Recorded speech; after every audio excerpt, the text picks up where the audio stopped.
Hello friend, आज मैं कनकी की कहानी लेकर आई हूँ। कनकी एक ऐसी स्त्री है जिसने अपनी पति की मृत्यु का बदला लेने के लिए एक पूरे शहर को जला दिया। कनकी तमिल महाकाव्य शिल्पाधिकारम की प्रसिद्ध नायिका है। यह जैन भिक्षु इलंगो अडिगल द्वारा लिखी गई एक स्त्री और उसके पति की कहानी है। इस कहानी में हम जानेंगे कैसे कनकी अपनी वफादारी, सही और गलत एवं न्याय के लिए संघर्ष करती है।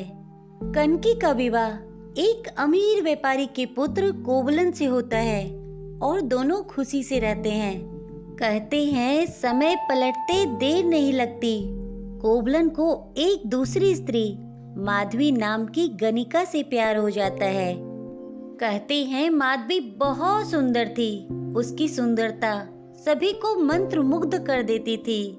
माधवी को स्वर्ग की अप्सरा उर्वशी का वंशज माना जाता है। कहते हैं गणिकाओं को प्यार नहीं करना चाहिए, परंतु माधवी को कोवलन से बहुत प्यार हो जाता है। माधवी की माँ को सिर्फ पैसे से मतलब होता है, इसलिए वो इस पर ध्यान ही नहीं देती कि माधवी को भी कोवलन से बहुत प्यार हो गया है।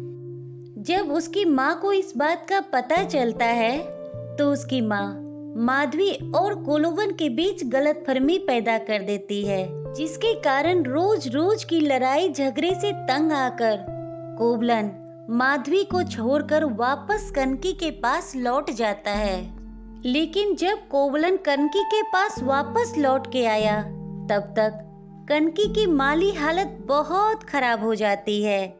संपत्ति के नाम पर कनकी के पास मात्र एक पायल बची होती है। वे लोग किसी और शहर में जाकर अपने जीवन की नई शुरुआत करने का सोचते हैं और इसी सोच के साथ वे दोनों मदुरै पहुंच जाते हैं। कोवलन एक पायल बेचने का फैसला करता है।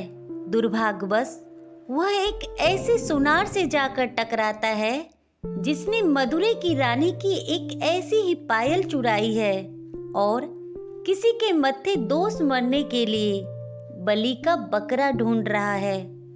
सुनार कोवलन के खिलाफ षड्यंत्र रचता है और इससे पहले कि कोवलन को समझ पाता, राजा के सैनिक आकर कोवलन को मार डालते हैं। जब इस बात की खबर कनकी को पता चली तो वह रोती बिलखती हुई राजा के दरबार में जाती है और उसे अपनी दूसरी पायल दिखाती है और साबित करती है कि राजा अपने फैसले में चूक गया था। वह राजा को अपने पति की मृत्यु के लिए दोषी ठहराती है। इसके बाद राजा कनकी की बात से आहत होकर अपने प्राण को त्याग देता है। राजा के प्राण त्यागने के बाद उसकी रानी भी अपने प्राण को त्याग देती है, परंतु इसके बाद भी कनकी का गुस्सा शांत नहीं होता और वह मदुरै शहर, जिसे वह अपना घर बनाना चाहती थी, उसे जलकर राख होने का श्राप देती है और सारा शहर जल उठता है। कहते हैं निर्धन और बेगुनाहों को छोड़कर बाकी सब भस्म हो जाता है। उसका क्रोध तब जाकर शांत होता है जब मदुरै की देवी उसे विश्वास दिलाती है कि उसके साथ जो कुछ भी हुआ वह उसके कर्म का परिणाम था। वह अपने पति का दाह संस्कार करती है और बाद में उसे स्वर्ग में जाकर मिलती है। उन्हें तमिलनाडु में देवी कनकी और श्रीलंकाई बौद्धों में देवी पट्टिनी माना जाता है, जबकि श्रीलंकाई तमिल हिंदू उन्हें कनकी अम्मा के रूप में पूजते हैं। कनकी सीता और द्रौपदी जैसी स्त्रियों से बिल्कुल अलग है, क्योंकि सीता के अपहरण के परिणाम स्वरूप लंका जली और द्रौपदी के अपमान की वजह से हस्तिनापुर जला। दोनों ही मामलों में यह काम उनके पतियों द्वारा किया गया, जबकि कनकी ने मदुरै को स्वयं के बूते पर जलाया। एक शहर जो उसके पति की मृत्यु का जिम्मेदार था, उस पर कहर बरसाने के लिए उसे किसी पुरुष की जरूरत नहीं थी।